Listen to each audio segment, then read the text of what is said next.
স্বামী থাকে মুম্বাইত, পত্নী থাকে অসমত। 3 সন্তানৰ সৈতে ঘৰত অকলে থাকে পত্নী। কিন্তু পত্নীয়ে সংঘটিত কৰিলে ভয়ংকৰ কাণ্ড। পত্নীৰ কাণ্ড দেখি এতিয়া হতভম্ব স্বামী। প্ৰথমে চিনাকি কৰাই দিছো, এইজন দীপক নেৱাৰ, ঘৰ জামগুৰি হাটত।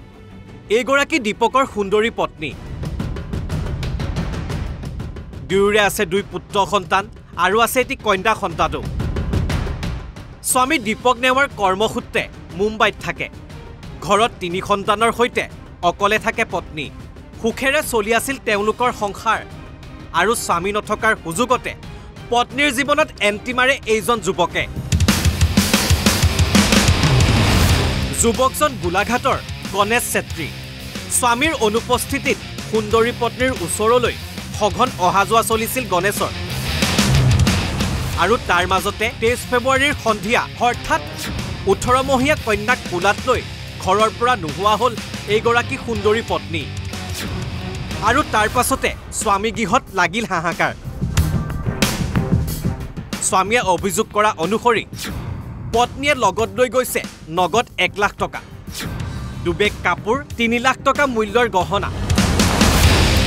পত্নীয়ে নিজৰ লগতে 3 সন্তানৰো ID প্ৰুফ লগত লৈ গৈছে। স্বামীৰ সন্দেহ, গণেশ ছেত্ৰীয়ে লৈ গৈছে তেওঁৰ পত্নীক। হয়তো গণেশে পত্নীক প্ৰেমৰ চালনাৰে বহিৰাজ্যত বিক্ৰীও কৰিব পাৰে। তথাপি পত্নীলৈ স্বামীৰ আহ্বান, 2 সন্তানৰ মুখলৈ চাই তুমি য'তে আছা ঘূৰি আহা।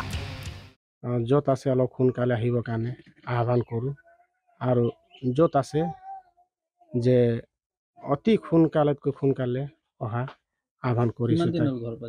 ঘৰৰ পৰা যোৱা ফেব্ৰুৱাৰী 23 তাৰিখে 6টা বজাত গধূলি ওলাই গৈছে। এতিয়ালৈকে নিৰুদ্ধ হৈ আছে। যে মই আকৌ উভতি নাহিব পাৰোঁ নেকি বা তেনেকৈ কৈ পেলাই গৈছে। যদি সোনকালে আহে যে তাইকো অনুৰোধ কৰিছোঁ। মই ঘৰত নাছিলোঁ, মই ডিউটিত আছিলোঁ মুম্বাইত থকাৰ কাৰণে তাই মা আছিলে ঘৰত আৰু 2টা ল'ৰাক এৰি থৈ ওলাই ঘৰৰ পৰা গৈছে গধূলি 6টা বজাত। অকলে গৈছে নে কাকো নিছে? ছোৱালী সাক্ষী নেৱাৰ ছোৱালী 18 মাহ ছোৱালী কেঁচুৱা এটা লৈ গৈছে খোজকাঢ়িব পৰা। আৰু ছোৱালীও ক'ত আছে কি কৰি আছে সেইটো খা খবৰ একো নাই পোৱা। আৰু ফোন চোনো কৰা নাই তাই। 2টা ল'ৰাক এৰি থৈ গৈছে। পুলিচক এজাহাৰ দিছোঁ। পুলিচ আমাৰ জামগুৰি থানাৰ ছাৰবিলাকেও মানে একো একশ্যন নোলোৱাৰ কাৰণে এই পদক্ষেপটো মই ল'বলগীয়া হৈছে।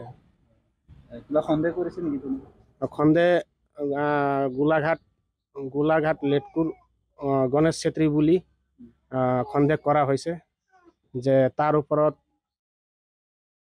সি লৈ যোৱা বুলি মই সন্দেহ কৰিছোঁ।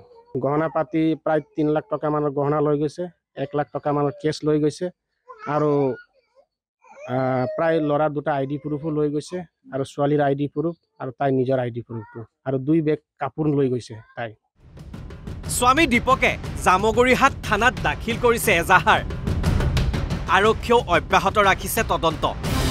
কিন্তু পত্নী ক'ত কাৰ সৈতে কেনেকৈ আছে এতিয়াও লাভ কৰা নাই কোনো সংসূত্ৰ। হয়তো আৰক্ষীৰ তদন্ততহে শীঘ্ৰে সকলো কথা পোহৰলৈ আহিব। জামগুৰিহাটৰ পৰা আনোৱাৰ আহমেদৰ ৰিপৰ্ট, অসম লাইভ 24।